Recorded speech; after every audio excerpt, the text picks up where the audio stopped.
Olá pessoal, eu me chamo Felipe Pedroso, sou advogado especializado na área criminal, atuando no interior de São Paulo, na cidade de Salto. Eu gostaria de compartilhar com vocês nosso conhecimento e trazer aqui todas as possibilidades que podem ocorrer na delegacia durante a prisão em flagrante. Eu já gostaria de pedir que você curta, compartilhe e comente nosso conteúdo, deixe seu feedback para que a gente possa evoluir ainda mais e trazer mais conteúdos de qualidade para vocês. E sem enrolações, vamos ao que interessa. Inicialmente, durante uma prisão em flagrante na delegacia, é de suma importância que a pessoa presa seja acompanhada de um advogado. Por quê? É o advogado que vai ter um contato direto com a pessoa presa. E ele pode, e ele deve, é um dever do advogado, garantir os direitos da pessoa presa, garantir que ele não seja violentado física ou psicologicamente por uma autoridade policial, que ele permaneça em silêncio ou que ele já na delegacia curse uma estratégia defensiva que poderá ser benéfica futuramente. Este é o primeiro ponto, é um ponto principal, é um ponto importante que tenha um advogado da confiança que possa resguardar os direitos do preso. Agora, o que pode ocorrer na delegacia? O custodiado, ele pode ser liberado imediatamente pelo delegado. Quando? Quando o delegado entender que não há uma fundada suspeita de que o custodiado realmente cometeu aquele crime. E isso está previsto no artigo 304, parágrafo único do Código de Processo Penal, a contrário sensu. Então, resultando das respostas fundada a suspeita contra o conduzido, a autoridade policial mandará recolhê-lo à prisão. Significa que, se não houver fundada suspeita, a autoridade policial deverá liberar a pessoa presa. Mas, se a pessoa não for liberada imediatamente, devemos analisar alguns fundamentos de direito penal e processual penal. E aqui eu vou tentar explicar de forma simples e rápida o que pode ocorrer em diversas situações. O que nós devemos verificar primeiro é se o crime imputado é de menor potencial ofensivo. E como que a gente sabe isso? Existe a definição no artigo 61 da Lei 9.099, e são crimes de menor potencial ofensivo as contravenções penais e os crimes cuja pena máxima não supere 2 anos. E por que que a gente tem que analisar isso? Porque nesses crimes de menor potencial ofensivo não será lavrado o auto de prisão em flagrante, será lavrado o termo circunstanciado de ocorrência. E com o TCO, o custodiado ele não fica preso, ele será intimado para se apresentar no juizado especial criminal. Portanto, não há prisão em flagrante. Um exemplo prático: em casos de ameaça simples, vias de fato e lesão corporal leve, a autoridade policial lavra o termo circunstanciado de ocorrência e o custodiado livrar-se-á solto, sairá pela porta da frente da delegacia no mesmo dia.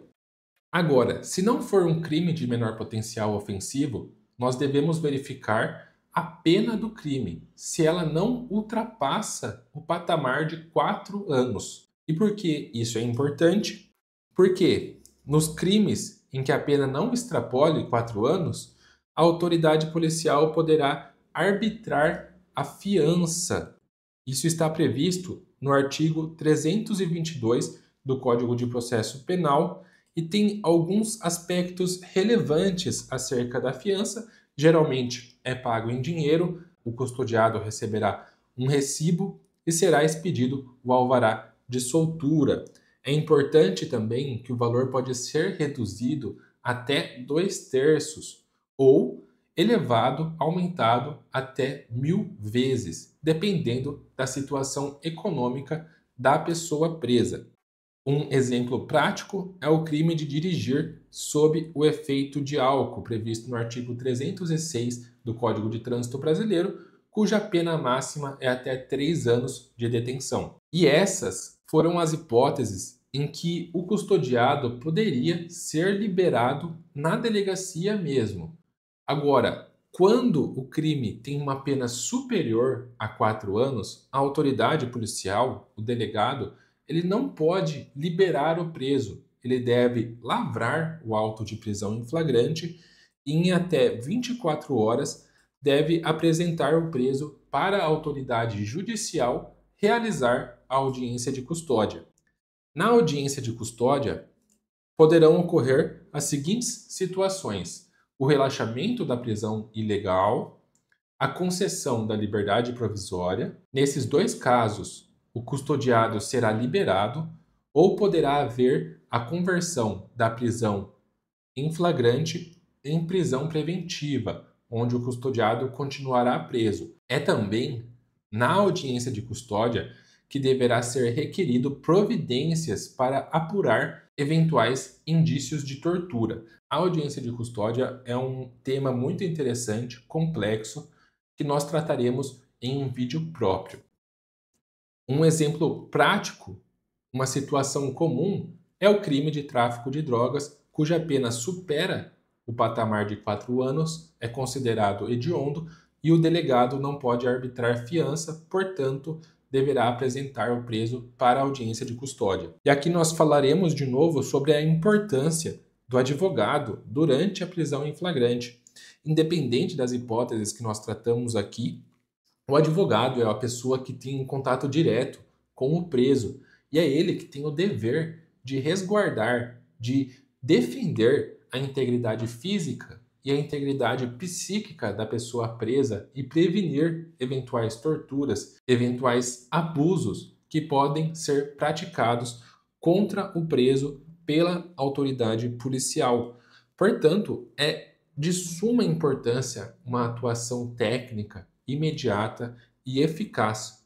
E ainda, são esses indícios probatórios produzidos na delegacia que servirão de fundamento para o promotor de justiça oferecer uma denúncia e também o juiz da causa de um eventual processo terá acesso a esses elementos probatórios e mesmo que ele não deva levar em consideração, porque prova somente é aquela produzida durante o contraditório judicial, o juiz ele vai ler e vai considerar, ele vai ter essa memória no seu intelecto de que foi produzida tal prova dessa forma. Então é interessante, é necessário que um advogado já trace uma estratégia desde a prisão em flagrante. Concluindo, então, na delegacia, o delegado ele pode liberar o custodiado, caso não verifique a fundada suspeita.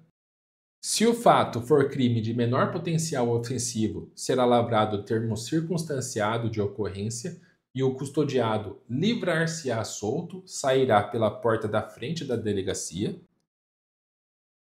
Nos crimes cuja pena máxima não supere 4 anos, poderá ser concedida fiança ao custodiado e ele também poderá sair pela porta da frente da delegacia. E para os crimes com pena superior a 4 anos, o custodiado necessariamente deverá ser apresentado ao juiz para audiência de custódia, onde a prisão poderá ser relaxada se ela for ilegal, poderá haver a concessão da liberdade provisória e, em último caso, poderá haver a conversão da prisão preventiva em prisão temporária e dessa decisão pode caber um habeas corpus para o Tribunal de Justiça ou um novo pedido de liberdade provisória com novas provas, por exemplo. Essas são as possibilidades que podem ocorrer durante uma prisão em flagrante. Agradeço você por ter assistido até aqui e deixe o seu comentário, a sua dúvida, o seu feedback para que a gente possa evoluir ainda mais. Obrigado.